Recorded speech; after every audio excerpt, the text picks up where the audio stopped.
Hey folks, Papa Boris here, reviewing the second two-player game to finish in Stage 4 of the 2025 Through the Ages World Championship, which we now know I did not survive. Whatever Parsley, my opponent in this game, won the group. At the time that this game started, there was a teeny tiny chance that if he lost all of his games and I won all of mine, then I would advance. And I did not know yet that I was going to lose to Rove Random and thus quench that tiny spark of possibility.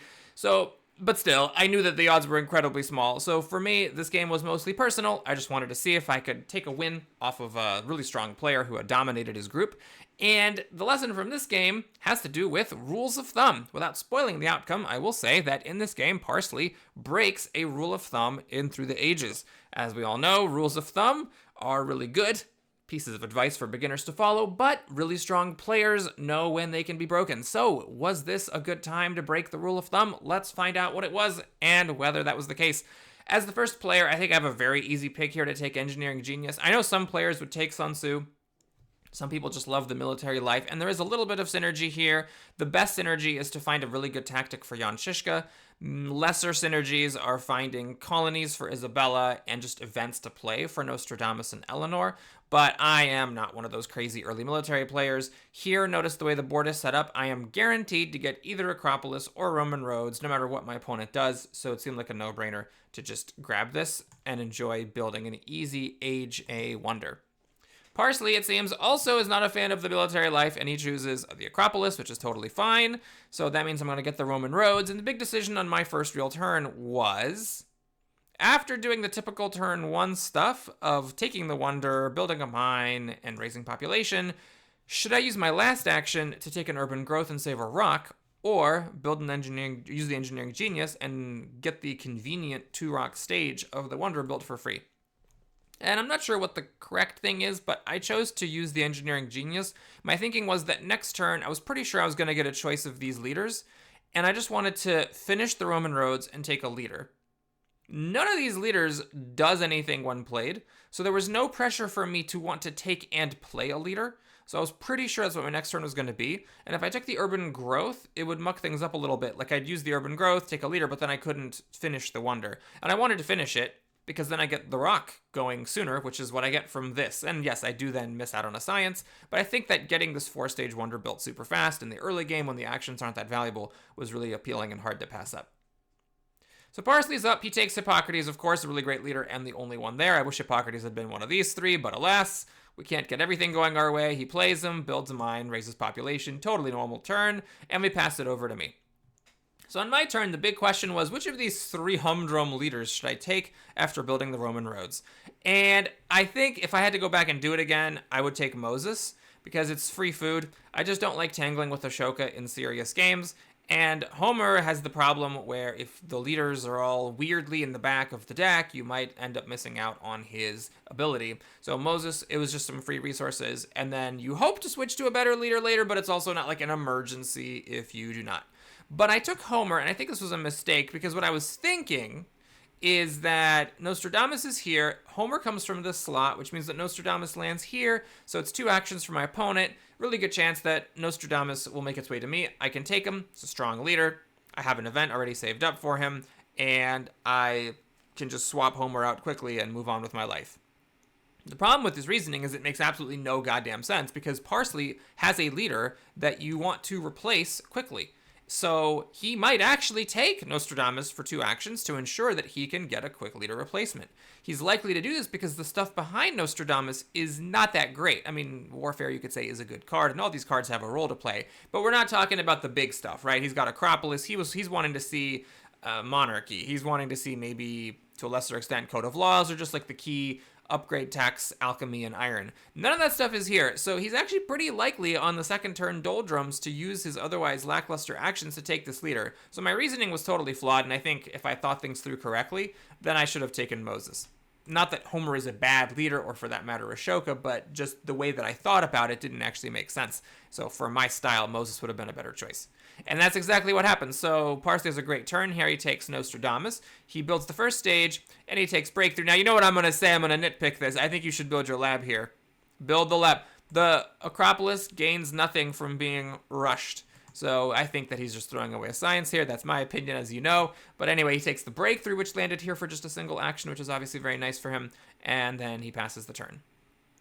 Now, on my turn, I also spend 2 actions. I take Alchemy. I feel like that makes sense. We have the Roman roads giving a rock at least through age A, so it feels like this is better than Iron. I also missed out on a science because I didn't build a lab on turn 2, so felt like Alchemy of the cards to take here makes the most sense.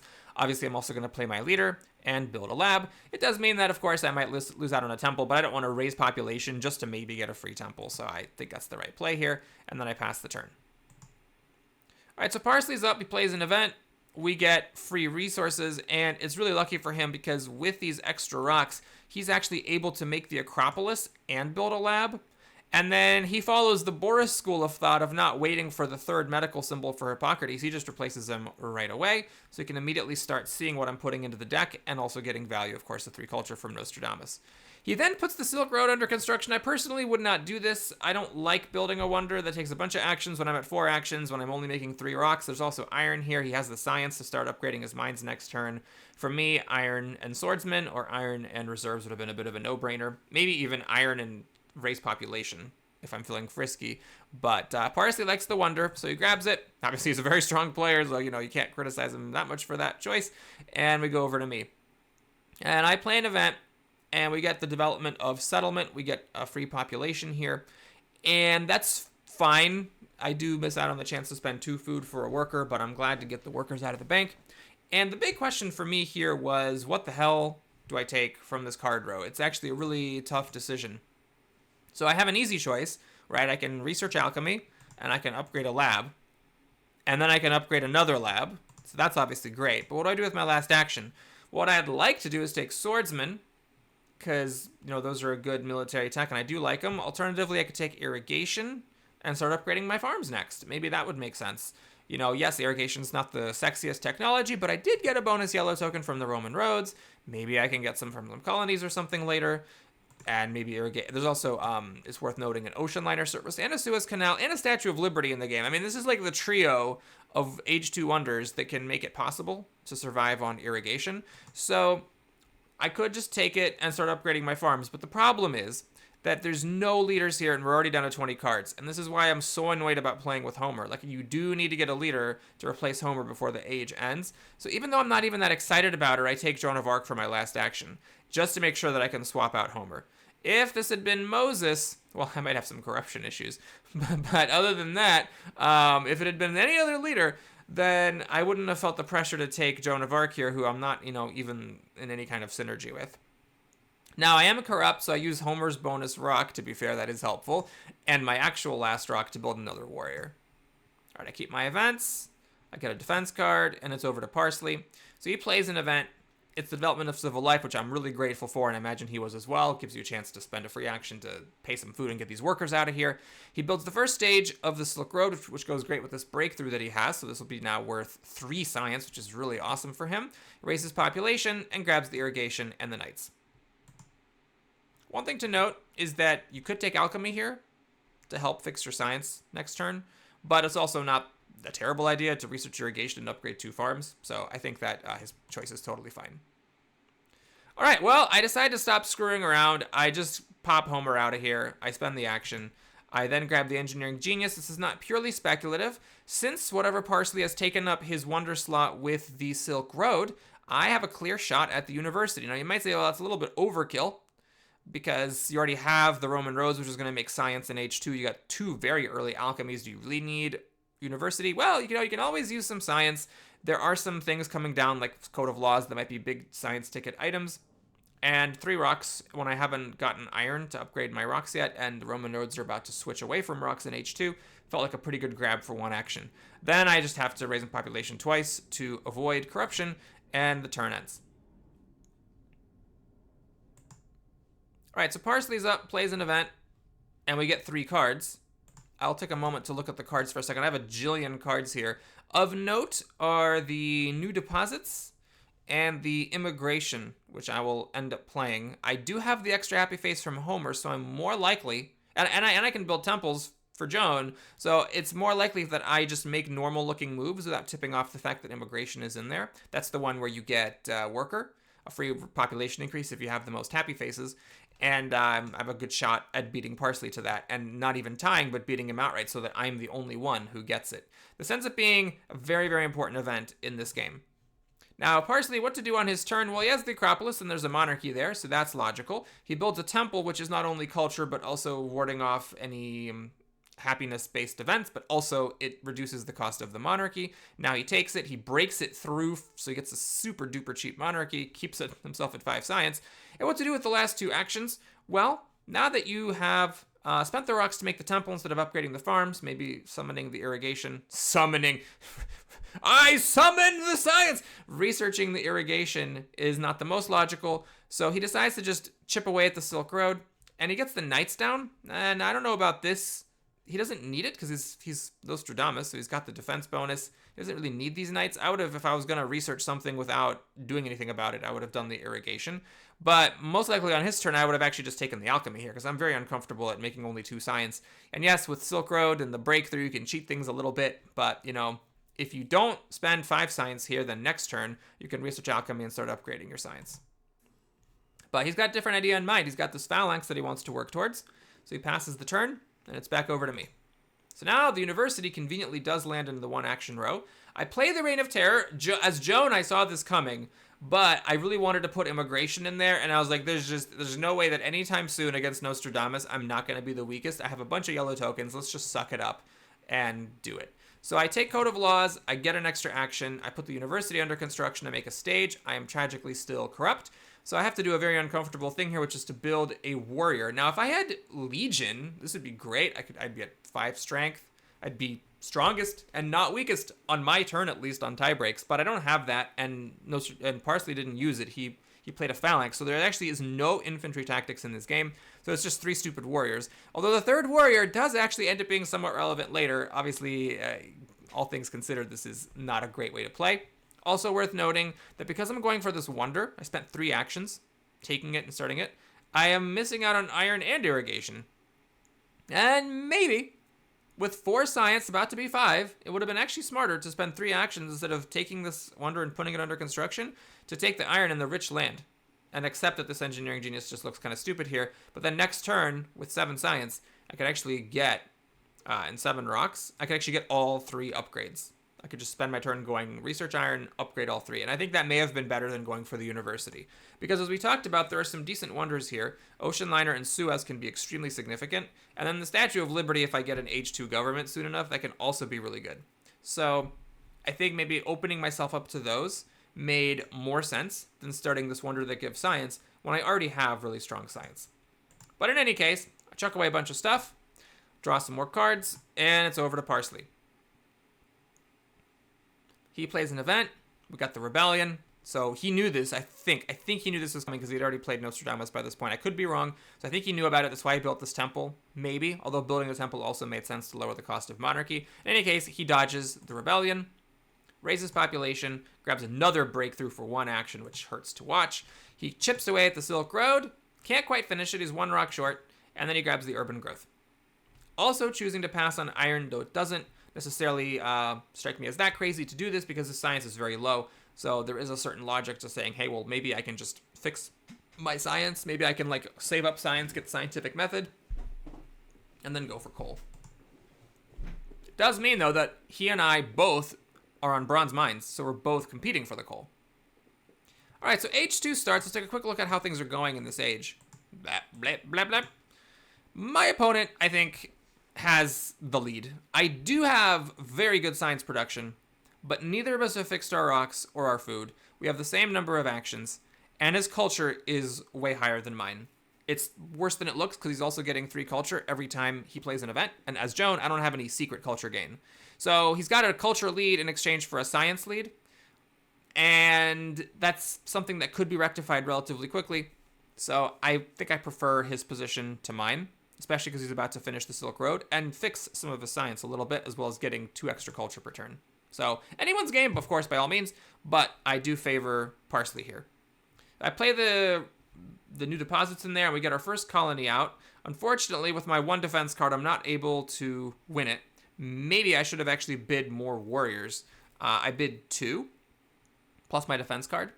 maybe I should have been willing to go for all three. Because, I mean, it is a very good colony, and I currently don't have any food. And he doesn't either, so it's really good for both of us to get these 2 extra yellow tokens. But Parsley gets it. He chucks away a ton of defense cards, so maybe I'm at least more likely to win future colonies. And now I finish my wonder, so my science production is truly incredible. And what to do with my last 3 actions? Well, I think maybe it would have made sense to take cartography here. The extra strength is nice against Nostradamus, and also there are going to be some more colonies coming, so I think that would have made a lot of sense. But I don't go for it. Instead, I build a temple, raise population so I'm not sitting on these blue tokens, and I take the swords. This gives me a chance to research swords and get 3 extra raw strength for 3 rocks, which seemed like a good deal, but it may have been worth considering getting the cartography squeezed in there, either maybe instead of raising population or instead of building this temple that isn't immediately urgent. Now we get refugees and vast territory, both of which end up being important cards in this game. Parsley's up, plays an event, and it's Crusades, so we get this funny effect thanks to Nostradamus. Because I lose the tiebreaker on being the weakest, unfortunately, I do not actually gain 4 culture, and Parsley does not lose it. So the tie is actually very significant here, because if he had been weaker than me, then he would have lost 4 culture instead of me, so that would have been an 8-point swing. Well, hold on a second. Yeah, I'd have 4 culture more, and he'd have 4 culture less. Yeah, that would have been an 8-point swing.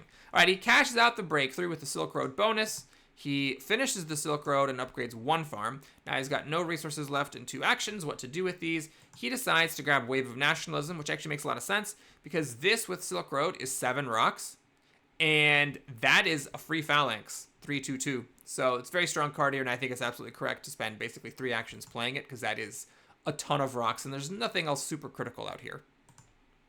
So on my turn, I grab the strategy. We got to pause here because this is an important turn. There is a Suez Canal I can put under construction, which is great with this vast territory. But unfortunately, these 2 good wonders are coming out before coal. I would have loved to take coal, and even though I can't use it yet, I would love to take it and work towards it, and then when I have coal online, try to build these wonders. But alas, these wonders came out first. And this is a really weird dry board. There's no yellow cards to take, and there's no governments or anything. I would have loved constitutional monarchy here, for example. So I'm getting a little bit hosed on the card row. And with that being said, and me having this really early, really big science, I thought that investing 4 actions into getting strategy, putting a little bit of pressure, maybe threatening the spy, maybe discouraging him from swapping to a different leader, all that was more valuable than anything else I could get from here. And I don't like putting a wonder under construction when my rock production is so low. I just don't like chipping away at wonders. So that was my plan. I also take the horses, which ends up being very significant. So now I have some opening to tactics. If I can get cannons, I can use any H2 tactic. And, with falling behind on culture, I thought it made sense to make sure that I was prepared for a military push. All right, so Parsley's up. He plays the wave. He grabs the ocean liner very boldly because he's only making 3 rocks per turn still. And then he uses the free rocks from the Wave of Nationalism to make an entire phalanx. So now he's actually even stronger than me, which was unfortunate to see, though of course I knew it was coming. Now the good news is that because he invested in the ocean liner service, he left this constitutional monarchy here. He couldn't research it. This 10 includes the 3 science he made for the turn, so he was at 7. He couldn't get it. But now, with the ocean liner being grabbed, Kanmon actually drops down to 2 actions for me, which is incredible. I research it, and now we have a very critical moment in this game where I could take selective breeding. I mean, obviously I need it, so I could just take it. I have the actions to do it. But I decided not to. I thought, okay, I am falling behind on culture pretty badly. I need to take Napoleon here, so I have a chance to come back.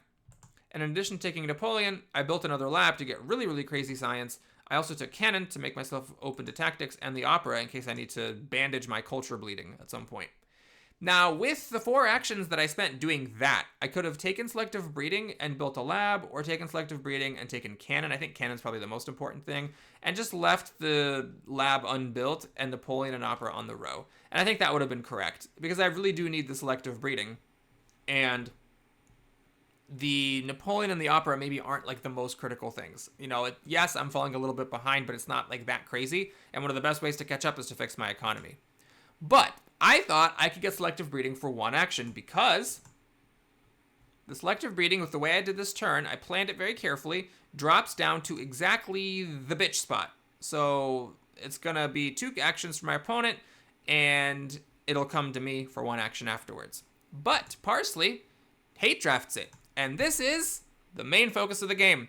The rule of thumb. So, okay, in case you don't know this, all right, rule of thumb and Through the Ages is in two-player games, resource denial on food doesn't work very well. Do not spend actions denying your opponent food. There's just a lot of ways that your opponent can make up for it. Like, yes, it may seem like I'm in dire straits here where I have no food, I've eaten up my bank, I have no way of getting more. Like, it just seems like, yes, deny the food. But there are a lot of ways to get food. There's colonies that give you food and tokens. There's the Statue of Liberty that's still coming. There's the immigration event that might be in the deck. There's reserves cards you can play for food.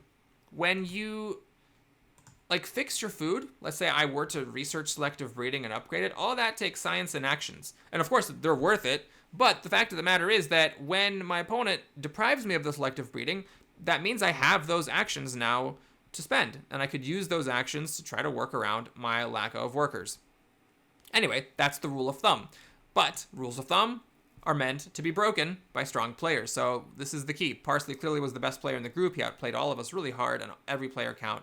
So is he correct here to break this rule of thumb and spend 40% of his turn hate drafting the selective breeding that he himself does not need? Well, let's follow along and see.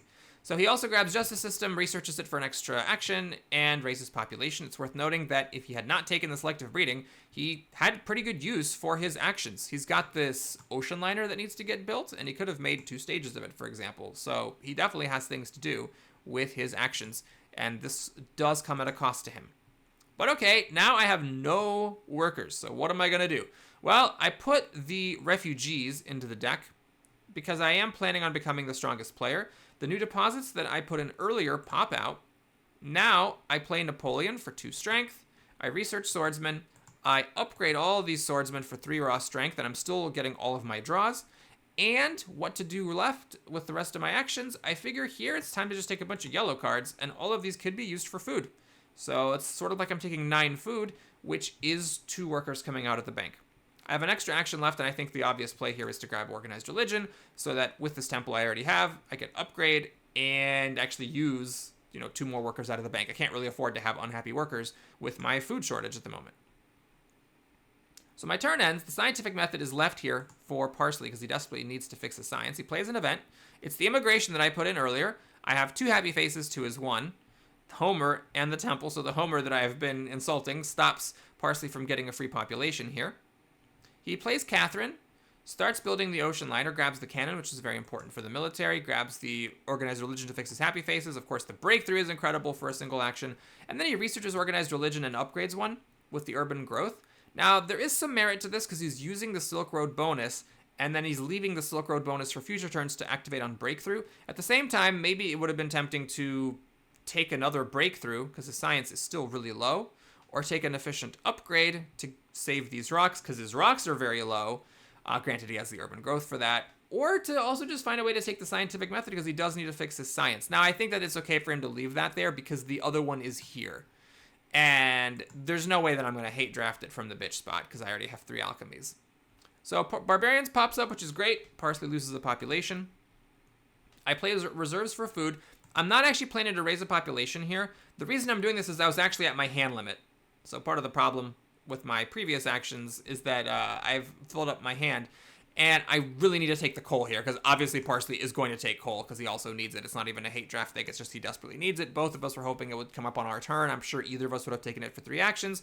So I do catch a break here. The coal comes up, but I need to spend a card to make room for it in my hand. I research it, and I upgrade it. Now, why not play the reserves for rocks? I could have played the reserves for rocks. That would have been totally fine. The thing is that I was worried about my food situation, so it felt like maybe getting a little bit of food here was a bit safer than committing the card to rocks and not being able to get food with it later. Now it's kind of agonizing. There's just a gajillion amazing cards here. Breakthrough for science is good. Urban growth is good. Because I'm still in need of rocks. Efficient upgrade to get my last coal mine up and running more cheaply is good. But I take the navigation because I've put the vast territory 2 into the deck. And I'm kind of desperate for workers. That would be an amazing colony to get me like 4 food and 4 yellow tokens. And I figure I gotta win it, so I take the navigation. It hurts to leave the efficient upgrade especially behind, but I just feel like not only is the strength helpful, but getting that colony is just such a big deal. I also draw the classic army. I was planning to work with the defensive army, but the classic army is even better because it's got a higher raw strength, even though it doesn't have a higher per unit strength. If I could get 2 cannons and another swordsman, then the defensive army would actually be better. But that would require 3 additional workers. The classic army only requires 2, and every worker really counts when you're in this state where you don't have your food situation fixed.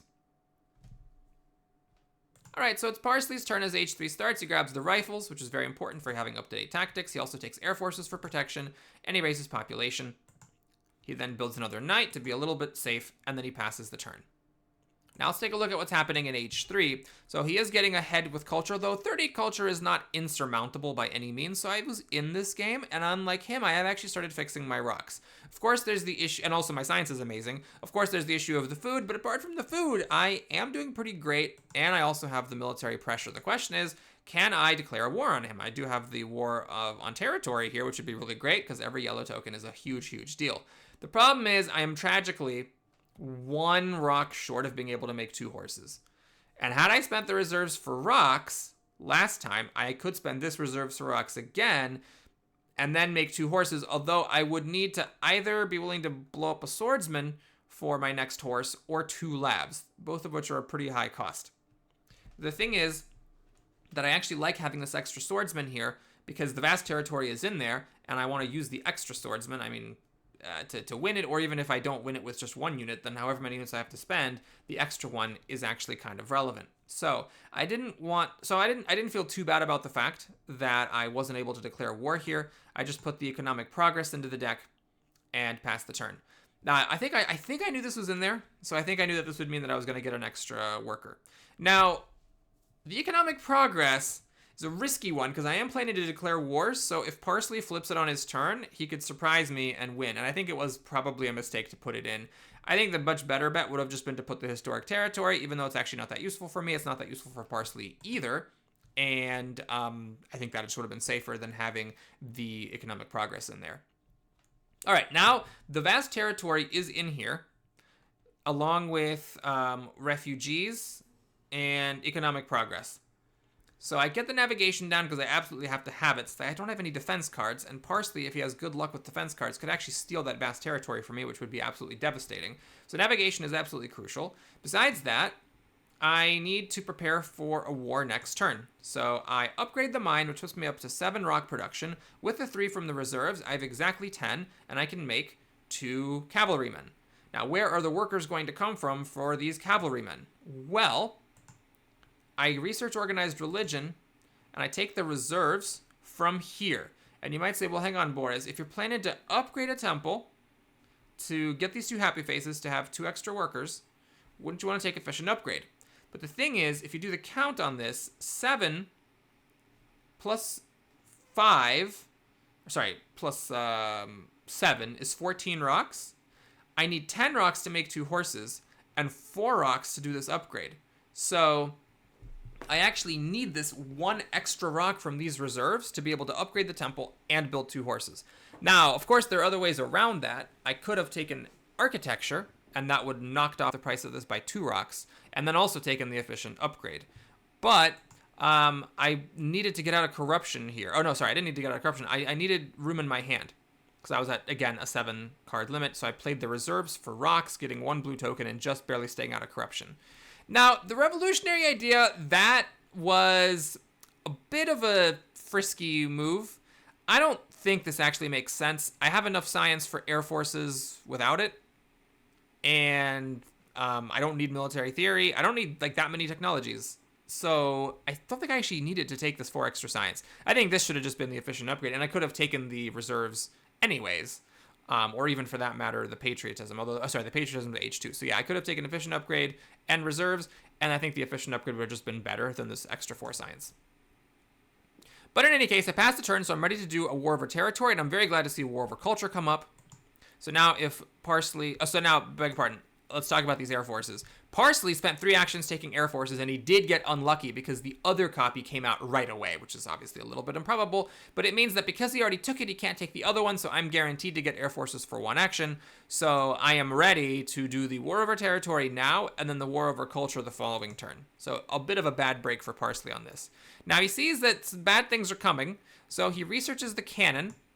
He raises population, builds a cannon. He's got an out-of-date Napoleonic army here, which is better than nothing, and he could fix it eventually with the riflemen. He also grabs the mechanized agriculture, patriotism, and architecture. Now, the mechanized agriculture, that is a hate pick. He doesn't need this with the ocean liner. He does not need it. He is hate picking, so he already spent 40% of one of his turns to take selective breeding, and now he's taking 33%, a third of his turn to take mechanized agriculture away from me as well. So he's committed to this resource denial. And now he's actually also got a full hand where a lot of the cards are science cards, tech cards, and he doesn't have much science, so it's not a trivial matter for him to clear out hand space. So he's taken these 2 cards, and not only is it that he spent 4 actions taking both of them, but he's also filling up a third of his hand, which could be relevant. So he's depriving me of workers at great cost. Now, I am a strength behind him, but that is completely irrelevant, of course. I'm going to get a huge jump here. I declare War Over Territory to steal a yellow token. I now play the reserves for 4 rocks. I do a frugality.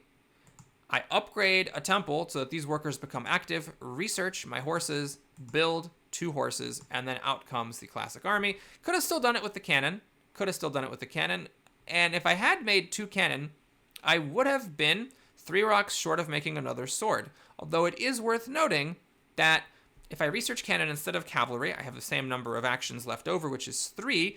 I could, and I make 2 cannons, so again, it's the same number of actions. With 3 actions left over, I could have, for example, instead of this revolutionary idea, although the patriotism was at 2 actions, so it's a little bit complicated, but let's say I had taken the efficient upgrade, so this cost 1 rock instead of 4. I would have 3 extra rocks. Like, I could have blown up a lab and I could have made a sword. So I just want to point that out. It was lucky getting the classic army, but I could have made it work with the defensive army and blowing up a lab here. Now with my last actions, I take the Air Forces, obviously, because I want to go for an Air Force, get an extra 13 strength and do a War Over Culture next turn. And I take Chaplain, and I just play the revolutionary idea to get out of my hand. So I'm ready to proceed on a couple of fronts here. We got Opera and Chaplain to get 6 extra culture per turn. And then we have the War to get a bunch of culture hopefully stolen from Parsley. Now, Parsley has a pretty impressive response to the War. He now gets to research the rifles, upgrade a rifle, raise population, play the patriotism, and make a cannon. And if he had played an event and the economic progress had flipped out, he would have had 3 extra rocks, and he could have actually upgraded a rifle. That would have cost him, from 2 to 5, 3 rocks. So it would have cost him exactly those 3 rocks. He would have gotten 2 raw strength from that, plus an extra 3 from getting the tactic up to date. And then he would have beaten me in the war, and I would have given him a yellow token. So I really should not have put economic progress in there. I knew that I needed to do wars. I already had the war in my hand when I played it. This should have just been a historic territory. He grabs the reserves and builds a stage for his remaining actions. Now it's my turn, and I declare a War Over Culture, because it's time to keep pressing the advantage while I've got it. I steal a token from him. It's wartime. I research the airplanes, I blow up a mine, and I build an air force. I then take engineering, urban growth just for some rocks, and the movies. Now, the movies I didn't care about that much because I already had opera. It was just because I had nothing better to do. Maybe I could have even used my surplus of science to take civil service and replaced the code of laws with it on a future turn. Now, there's an important point in this turn, which is that I blew up a mine instead of blowing up a lab. I really don't need this lab. I've got the Air Forces, I got everything. Why would I keep a lab? Well, the thing is that with 17 science next turn, I can do opera and engineering. Whereas if I had 2 less science, I couldn't. Engineering takes 2 rocks off the cost of opera. So that's 2 turns worth of production for the mine that I'm blowing up. And with only 20 cards left in the deck, the game is pretty much over. If I build more than 1 opera, then that's 4 turns worth of production from this mine. So I think it's totally worth it. Granted, of course, even if I don't get the engineering down next turn, I still could get it down on a subsequent turn, so it's not necessarily worth 4 rocks, but it's definitely worth at least 2. So that's why I think it was reasonable of me to blow up this mine instead of blowing up this lab. Although, as we're going to see later, I kind of end up screwing things up a little bit and crossing my own wires. So Parsley's up. He's only got 4 rocks. Well, okay, he's got, 3 rocks plus 4 is 7 rocks. He grabs the tanks. He plays the reserves for 5 rocks. Okay, so that's actually 8 rocks. He's now able to get his tactic up to date, and he still has 5 rocks left over. He takes Gandhi, finishes the ocean liner. He could have blown up a lab or a mine or something and built another cannon with the 5 rocks, but this is kind of the folly of the ocean liner. You know, he spent so long building it that the game's basically going to end before he can actually ever finish this thing. And it's just kind of a monkey on his back. This is one of the reasons why I don't like taking on these long-term wonder projects if I don't have the rocks for it. This ocean liner, I think, hurt him a lot more than it helped him here. Well, he does use it, and he passes the turn. It's also worth noting, I'm not sure about this Gandhi play. Game's almost over. There's not that much warring left to be done. If you are afraid of it, then why wouldn't you play Gandhi? And if you're not playing Gandhi, he's taking up space in your hand. Your hand's full, thanks to these hate picks and this Gandhi. Now he has a full hand, and it could be really awkward to actually do things productively, because one of the best things he could be doing with his low science and low rock production is collecting yellow cards. But he can only collect at most 1 yellow card per turn after getting Gandhi out. 2 if he researches a tech, but if it's a tech he doesn't want to commit to, I mean, it can cause all kinds of problems. The hand limit actually, I think, ended up being really significant in this game for reasons that are not obvious if you just click through the replay, but I'll try to explain that as best as I can. So on my turn, I steal 18 culture, which basically ties the game, so I'm very happy about how things are going. I play the impact of culture. Economic progress flips up, so had my opponent played an event, he could have stolen a yellow token from me instead of me stealing one from him, which would have been pretty bad. As it is, I just get 6 rocks, which is great, and I kind of make a weird turn here. With these extra 6 rocks, I can actually now make a movie, but I still think it's correct to go for opera instead. So I play Chaplain now, I research the movies, blow up a farm for a worker to go for maximum starvation, and I make a movie. But now I don't have the science because I did movies instead of opera to research engineering. I just don't think that I needed the 2 extra culture from the theaters to win the impact of culture or to win this game. And I think it would have just been a much cleaner turn if I had done opera and engineering and built an opera instead of paying all these extra rocks for the theater. If you think about it, opera with engineering is 6 rocks, but a movie is 11 rocks. I'm paying 5 rocks for 2 extra culture, 1 raw and then 1 extra for Chaplain. I just don't think that that's remotely worth it. So I do think I bungled it here. I also think I messed up. I got a little cute.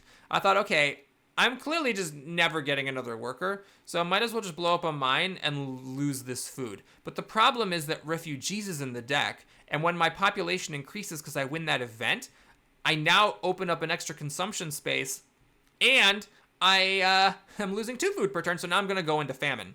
I clearly should have blown up a lab now because I had saved up enough science to be able to do engineering and opera at the same turn. I already had airplanes, already had strategy, already had my military techs. I didn't need any other technologies. I should have just blown up a lab for the theater. Should have been an opera, but if I was going to make a movies, I should have blown up a lab for it.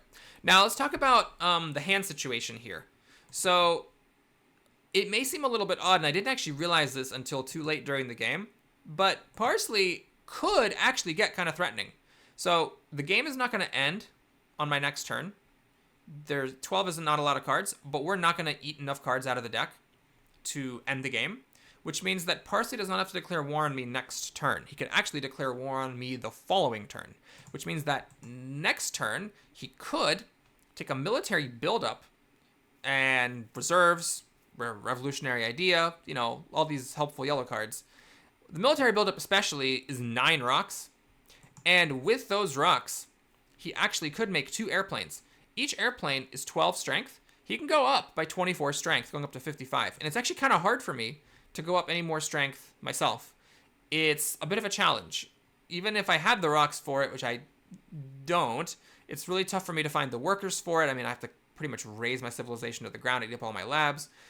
Theoretically, I could do something like make 2 cannon and an airplane. That would be 10 plus 7 is 17 rocks. It's a bit hard for me to come up with that. Not impossible, but 11 plus like 4 is only 15 rocks. So I then could get 2 cannons and 2 airplanes and switch to the Napoleonic Army. But the 5 extra rocks that I'm spending to make an undiscounted theater over a discounted opera make the difference between actually being able to pull off that plan or not. And I really should have seen that. Now, the good news is that I was saved from my own ignorance by the fact that Parsley's hands full. And he cannot get stuff out of here. If he researches the cheapest thing, which is the selective breeding, 9 minus 5 is 4. 4 plus 3 is 7. He then has just enough with the revolutionary idea to research air forces, but then he doesn't have any hand space to take the military buildup that he needs to get the rocks that he needs to build the air forces. The only way that he could get the hand space is to play his leader, but if he plays his leader, Gandhi cannot do aggressions. So the Gandhi pick, I think, was a mistake. I think he should have gone for the military approach. Granted, maybe he didn't because he saw that I could defend it if I played correctly, but I didn't play correctly. And so he would have had the opportunity if his hand wasn't full and if he hadn't had Gandhi taking up the last crucial hand space, to actually do a war back on me, assuming, of course, he's drawn one, which is not guaranteed. He might not have had a war at all. But, yeah. Anyway, that is a long story out of a short one, which is why I should not have made this movie, and I should have settled for opera. As it is, I grab Engineering Genius because I have my eye on the Empire State Building, which is a very convenient wonder for me to build. It only costs a single action, and I'm beating him in every single category, except food, of course. So that's a 28-point wonder, which is awesome for a single action. It's not often you get to do a big Engineering Genius, so I was really happy about it, and this being on the one action spot was amazing. After that, I just take reserves, because that is helpful for getting the wonder build. And I pass the turn. All right, so now Parsley's up. He plays an event. It is the national pride, which is obviously a stinger because he was winning that all game, but then I just stole the culture from him. So now I get the 5 points instead of him. That is huge. That is a 10-point swing. He plays Gandhi, researches the mechanized agriculture, plays efficient upgrade and the revolutionary idea.